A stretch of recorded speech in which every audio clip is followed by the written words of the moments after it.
Welcome back, loyal fight fans, and a big thank you very much from the bottom of my heart to the new subscribers we gained in our last video. That video is doing good views, good comments, just great vibes. And we're going to keep this train rolling real quick here today to talk about the upcoming heavyweight contest when Big Bang Zhang takes on Joyce. This is a fight you cannot miss. Please, first and foremost, thumbs if you could for the video is always much appreciated. Subscribe if you have not already, and more important than anything, share the content around. You got a friend, a family member, maybe even a crazy ex-girlfriend, who the hell knows. If they enjoy combat sports, especially boxing, tell them about this show because I'm sure they'd love it, yada yada. Joyce 15-0 with 14 KOs. Zhilei Zhang 24-1-1 with 19 KOs. These men bring a lot of power, even more than the traditional heavyweight boxing. Anything can happen. These guys have a lot of power. These guys' power is at an elite level, even as far as the heavyweight division goes. They also have very elite chins, and we're going by the old golden rule here that styles make fights, and these two men's styles clashing on Saturday is only going to guaranteed make a very fan-friendly fight. These guys throw a lot of punches. They hit very hard. Those elite chins like I talked about. And thank God they have them because they really don't have so much defense. Not a lot of defense for either of these fighters. They take a lot of punishment in there. And they take two to get their one off. So that's kind of both their styles. And they both hit incredibly hard. Incredibly hard. I wouldn't even venture off to say who actually hits harder here. Joyce hits very hard, but that granite fucking chin of his is really what holds him up a lot. And Zhang, especially seen in his last contest, which by the way, against Filip Hrgović, was kind of a little bit of a you could a little bit dispute that loss, which is his only blemish on his resume in his last fight. I remember that fight being very close. And that fight went long, and we saw Zhang tired, but that chin still hold up, eating a lot of shots in his way and still getting off that power carried late, everything like that. So this will be an explosive contest for sure. Let's talk about the resumes a little bit. So Zhang, obviously, like I said, 24-1-1 with 19 KOs.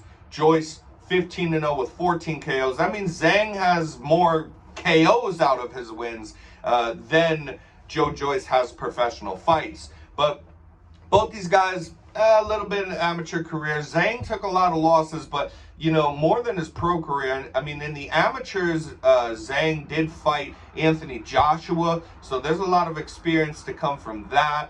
And he just has more fights, but the level of competition on the resume is all for Joyce, who in his last contest, that's the best win of his career to date against Joseph Parker, knocking him out. I believe it was the 11th round. It was late in the fight. That was fantastic. And that really just showed that he belongs at this level, man. If you guys don't know about, Joseph Parker, he's a guy who has lingered around that top 15, top 10 of the heavyweight division for years now. So that was a great win. Besides that Joyce win, he has some other wins on there. Carlos Takam, Daniel Dubois, if those names do anything for you or get you up in the morning. But yeah, more experience in general as far as more fights for Zhang, but a quicker pace, man.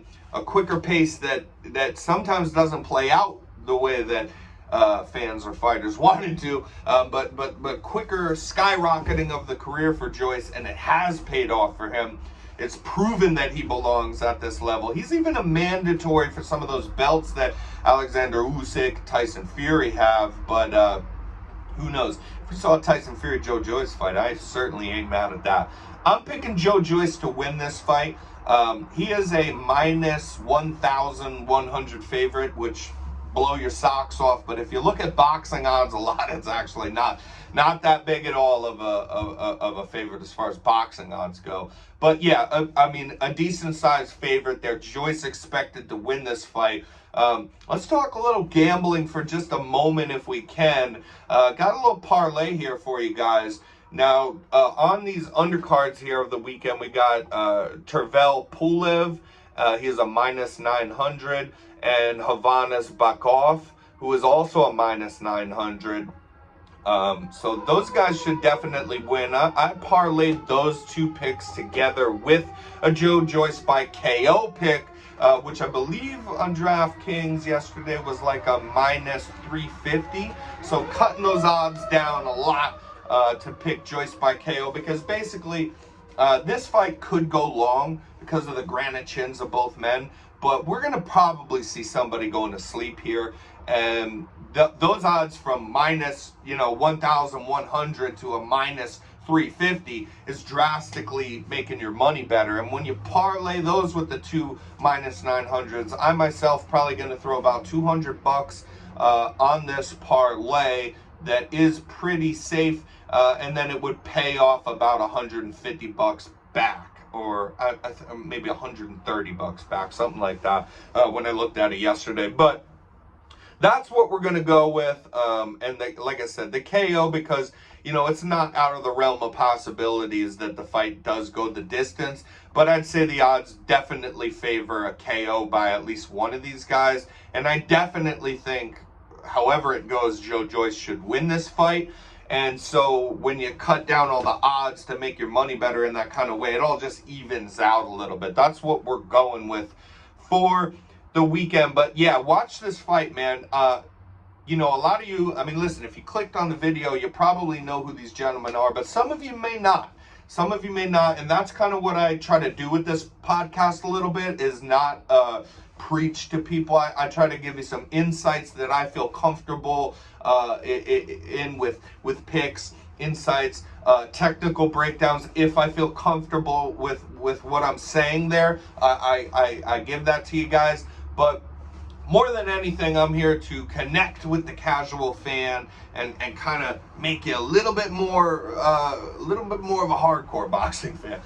Because Joyce and Zhang are not, the Furies, the Usyks, the Wilders of the heavyweight division, but they could be one day, especially Joyce. He's going to be a guy that's fighting for these world titles. I do believe that we might end up seeing a Tyson Fury Joyce fight, especially with the Usyk Fury.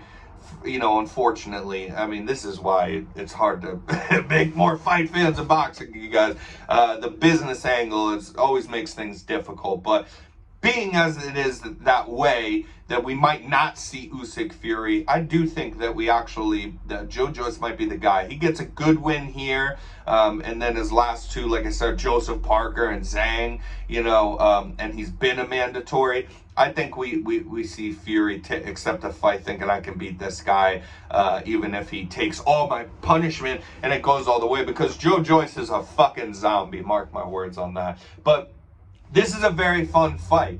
And to be honest, those bigger names that you know of, like Anthony, if we saw, like, for instance, like definitely Anthony Joshua at this state of his career, like him, hate him, love him, anything, it's just true. Like, he's not producing like super exciting fights. Alexander Usyk is one of my favorite boxers. He is an elite, high-level fucking athlete, man. His skills, he's a bigger version of Lomachenko, kind of. And the footwork is nice, and he's a smaller guy in the heavyweight division that's put an end to Anthony Joshua's career, seemingly, at least for the moment here, with back-to-back victories over him. But these guys are going to produce the more fun fight, you guys. So everybody wants to see these big names, but Usyk's a mover, although I very much appreciate him. You guys all want to see some action here. Usyk's a mover. Wilder, of course, all action. Tyson Fury's great to watch, but when we don't see these guys together, they're versus someone else. This is a fight where the styles are just going to clash and make, complete new boxing fans out of it. If you'd only put your eyeballs on the sport sometimes, you would definitely become big boxing fans.